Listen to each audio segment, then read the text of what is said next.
কষানো হয়ে গেছে, দেখো কত সুন্দর কষানো হয়েছে, খেতে খুব টেস্ট হবে। আজকে আমরা হাঁসের মাংস রান্না করব, দেশি হাঁস। গ্রাম থেকে অনেক কষ্ট করে দুটো হাঁস খুঁজে খুঁজে নিয়ে এসেছি, এখন হাঁস দুটোকে কেটে নেব।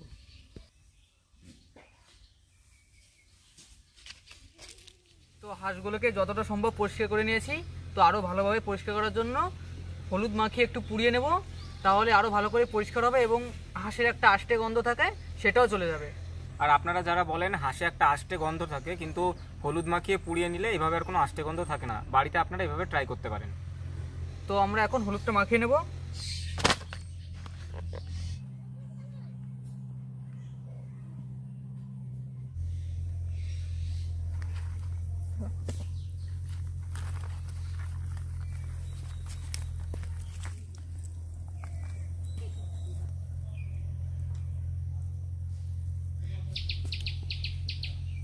দুটো হাঁসেই ভালো করে হলুদ মাখানো হয়ে গেছে, এবারে আমরা আগুনে হালকা পুড়িয়ে নেব।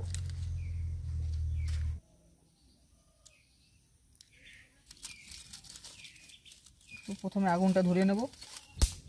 নাও, সুন্দর ধরেছে আগুন। সাবধান, হাত সাবধান ভাই।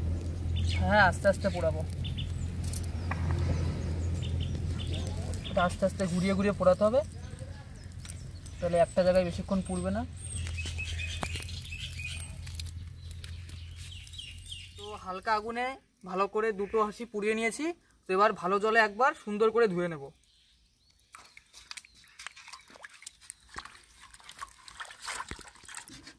তো দুটো হাঁসি সুন্দরভাবে পরিষ্কার করে নিয়েছি, এখন মাংসটা পিস করে নেব।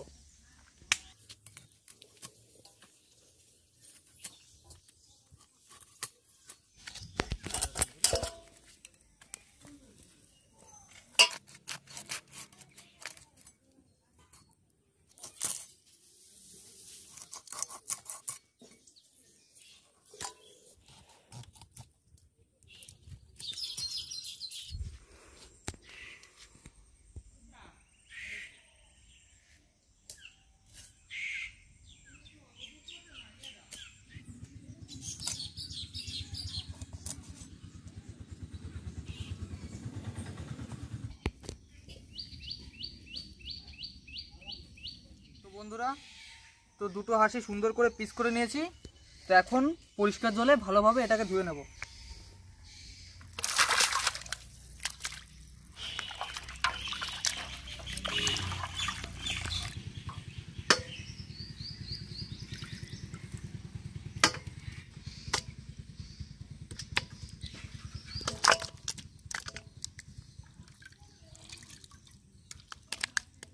হাঁসের মাংস রান্না করতে যে মশলা ব্যবহার করব, জিরে নিয়েছি, ধনে নিয়েছি, টমেটো নিয়েছি, আদা নিয়েছি, পেঁয়াজ কুচি নিয়েছি, রসুন নিয়েছি, শুকনো লঙ্কা নিয়েছি, এগুলোকে পেস্ট করে নেব। মাংস রান্না করার জন্য যে মশলা পেস্ট করে নিয়েছি ভালো করে মাখিয়ে নিচ্ছি মাংসের সঙ্গে।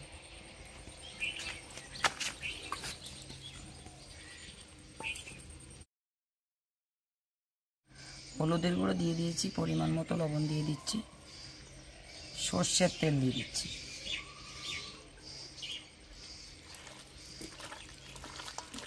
করে একসঙ্গে মাখিয়ে নিচ্ছি।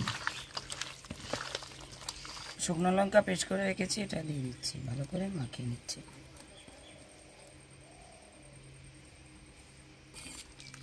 হাঁসের মাংস যতটা ভালো মাখানো হবে খেতে ভালো টেস্ট হবে।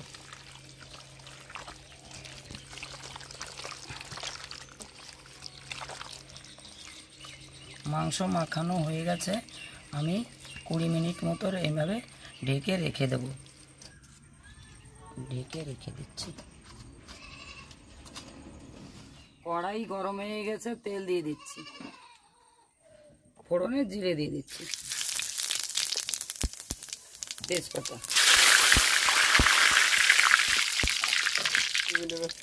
শুকনো লঙ্কা, পেঁয়াজ দিয়ে দিচ্ছি,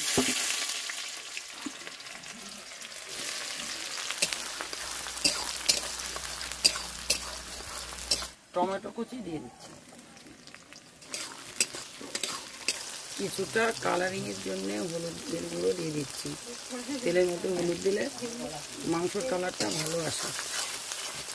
ম্যারিনেট করা মাংস আমি দিয়ে দিচ্ছি কড়াইতে, ভালো করে কষিয়ে নিই। ভালো করে নিয়ে মশলার সঙ্গে মিশিয়ে নিলাম। এখন আমি ঢেকে দিচ্ছি। হাঁসের মাংস শক্ত হয়, তাই আমি ঢেকে ঢেকে রান্না করি। ঢেকে দিচ্ছি। ঢাকনাটা তুলে নেব।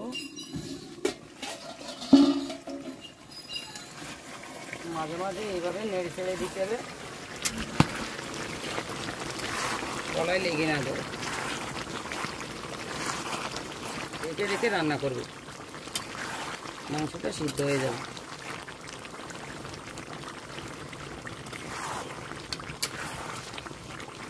আবার ঢেকে দিচ্ছি। ঢাকনাটা তুলে নিচ্ছি।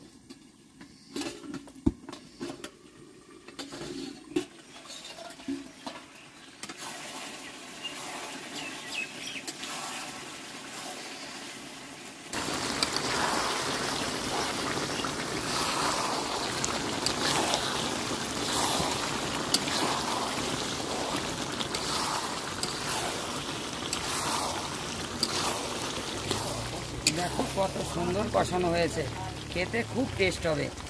তোমরাও এইভাবে রান্না করে খেয়ে দেখো, খুব ভালো টেস্ট হবে।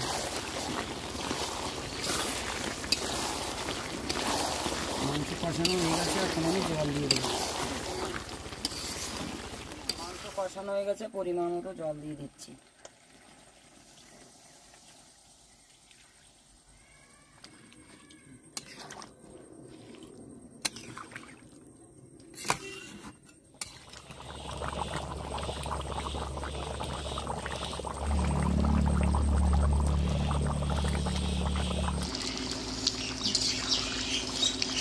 মাংস রান্না হয়ে গেছে, গরম মশলা দিয়ে নামিয়ে দেবো। দেখো গা মাখা কষানো কষানো রান্না হয়েছে। তোমরা এইভাবে রান্না করে খেয়ে দেখো, ভালো লাগবে। পরিমাণ মতো গরম মশলা দিয়ে দিই।